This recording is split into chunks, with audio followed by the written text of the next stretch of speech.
Hello everyone and welcome to Usitility. Today we are going to see how to play Arknights on PC using the brand new BlueStacks 5, that is designed for blazing fast speed and high-octane action. We will be able to easily download and install Arknights and enjoy the game on our Windows PC with keyboard, mouse and big screen thanks to BlueStacks 5, which is the Android emulator that we recommend to play Arknights. So without further ado, let's get to it. First of all buddies, to get started we need to launch our favorite browser. We have here the one we prefer. Let's go to the current URL that I have highlighted in green color. There you are seeing it on the screen. You don't need to type this URL, simply because I provided a clickable link in the description of this video and the first main comment. We landed there on our site of Usitility, at which we get a detailed description on how to obtain Arknights on personal computer. We scroll lower a bit and then click on the Download Game on PC button. Once we click on this link, we reach the site of BlueStacks, which the Android emulator that we will run to get access to the game Arknights on PC. It is now obvious that we have some pros of preferring the emulator. Now we are ready to proceed to download the Arknights by simply clicking on this button Play on BlueStacks that you can visualize here in green. Next step is clicking on it, and the download starts and ends immediately. Voila! Here is located the download. It's an executable file. What we are going to do now is to launch the executable file, so we need to click on the file. If we are on Windows 10 it will have asked us for permission to allow changes to the laptop or device. We clicked yes. I minimize the internet browser to see the installation software better. The installer is really straightforward. It consists of a couple of choices, install, and setup path. I will clarify what setup path does. We merely click on it. So we note that we have here the path where the emulator is going to be set up. If we wish to change this directory we have got to click on that browse option, and we select another folder and set up the emulator exactly where we like. To keep it simple, just keep it by default. I click on back, so I simply click install. Voila! The setup starts and it is going to carry on in the download of these megabytes that are shown on our computer screen. The time you save it on your hard drive, it could be more or less MB. The data transfer speed may go at a higher speed or slower, depending on your connection and according to the velocity of the emulator servers. Right now they're progressing super fast. The download is finished, and now it proceeds with the installation phase. With BlueStacks 5 you can even reduce RAM usage with a single click. Especially useful if you ever face performance-related problems. In addition, you can activate Eco Mode to enjoy 87% reduced CPU usage, 97% reduced GPU usage and easier multitasking. As you can see, BlueStacks 5 is built to provide stability and performance during long gaming sessions. The installation has already finished for me. At this moment, the emulator happens to be launched on autopilot. As you can observe, at the bottom of the screen, there is a progress bar which will move forward to the right so when it reaches the end, the emulator will be started for the first time. The fact is the emulator has been launched, there for the first time. Before we carry on, as you will notice, it has created a couple of software icons right here on the PC desktop. The BlueStacks and BlueStacks multi-instance. Note that the BlueStacks icon is the one we're concerned about. Each time we would like to run Arknights on our laptop or computer, we twice click this particular icon and consequently start the emulator. The BlueStacks multi-instance icon allows you to launch multiple emulator instances. And with BlueStacks 5's new improved multi-instance manager in Eco Mode, players can run more game instances faster and with less lag. Why don't we conduct the next step, which is actually a requirement, and that's to access the Google Play Store. And we will just click on Play Store. As you can see now the Google Play is started. Here we have got to log on. At this time once we are on this page, we must definitely accomplish the next step which is imperative. So that we click on Sign In. At this moment it shows Checking Info. It can occasionally get blocked in Checking Info, and this does not move forward. If that's the case, you may try to connect to your account after a couple of hours and it'll almost certainly be fixed.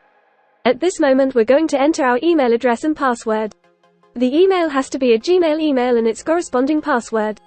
For instance, you make use of the very same email you are using at this moment in your own YouTube account. Thus I am going to enter my info and I will come back after I have completed it. That's it, info entered. Discover Google welcoming us and presenting us their terms of service. We are going to accept them by just pressing, I agree. Following, it makes it possible to back up to the Google Cloud. You can also let it checked and it will create a backup of your data files on that device to Google Drive. I am not going to select it, you do what you want. We click on Accept. Google Play Store is started by default and on autopilot. To set up the app game, we need to go to the emulator desktop by simply clicking the app icon marked in green. Right now that we are discovering the desktop of the emulator for Android, we can see that we have now here the Install Game button. We click on that button. There we have got the game. How about we simply click there on the Install button that I'm highlighting now in green color. And this will commence the installation. Presently it is going to install the game. It may take quite some time, or perhaps it may be extremely fast. That all is going to depend on our internet connection. It's actually finished setting up. Now, let's go to the emulator desktop by pressing this option that I'm presenting in green, in order to launch Arknights for the first time. We're by then on the emulator desktop, and as a consequence we're on the way to simply click on this new Arknights icon that was provided. This game app is launched for the first time. So there we get it. I'm able to click anywhere on the screen and also make use of the keyboard. I should discuss the volume of that emulator. It's right here. We have the icon of higher volume and the icon of lower volume. This way we will not use the Microsoft Windows volume to increase or decrease the audio of the emulator. And to take pleasure in the experience to the fullest, we will switch on the big screen, for which we have two options. This is actually the first one. We mouse click on this particular icon that I am pointing out in green color. And the monitor is maximized, having one border on top, one at the right and one at the bottom. Assuming that we would like to enjoy the application using all the screen, we click on this icon. And we might already be experiencing and enjoying the Android game in 100% screen mode. To exit the full screen mode, hit the F11 key. And then we would probably already play in regular display screen mode. At present, I am choosing to show you the computer keys mapping that is actually very interesting. This step we will probably be in a position to use the video game a lot more effortlessly. The first thing is to mouse click this computer keyboard icon. It's now time to make the recommended controls. I am about to leave the default configuration, however if you require to adjust it, you can also do this without having problem. Obviously, the emulator is entirely in our language. On occasion it occurs that your emulator is launched in the wrong language, for example, in Chinese. And therefore to place it in the right language we browse here to the cogwheel. Then there within many other controls, we simply click on the language drop down. We could decide on the language we want, German, Mandarin, and so on. Once the language is selected, we could save, the emulator will restart, and the game app, the next time we launch it, will as well be in the chosen language. At present, you can find another detail that we have to take into consideration, and it is that we will receive an email saying that a completely new equipment has been connected to our Google account. It definitely will check with us if we're the people who have connected that device. Of course, we shouldn't worry, considering the fact that emulator is acting as a Google Android electronic device. In order to find which device is currently being emulated, we go here, to the cogwheel and we just click on it. Therefore we browse here to the Model option. And now we determine that the emulator is acting as a Samsung cell phone. And so we're going to receive an email saying that a new Samsung device has been connected to our Google account. That's all guys, so much for the video user demo. I sincerely hope you liked it, especially that you found it informative. If that's so, allow it a good like, subscribe, and if you have remarks, concerns or suggestions, let them in the comment box below. You could possibly also leave comments on my Twitch channel. I conduct live streams every now and then. You have it below in the video description and in the initial pinned comment. Just click on any of the training videos that are appearing on the screen and let's have fun again in the following instructional videos. Bye.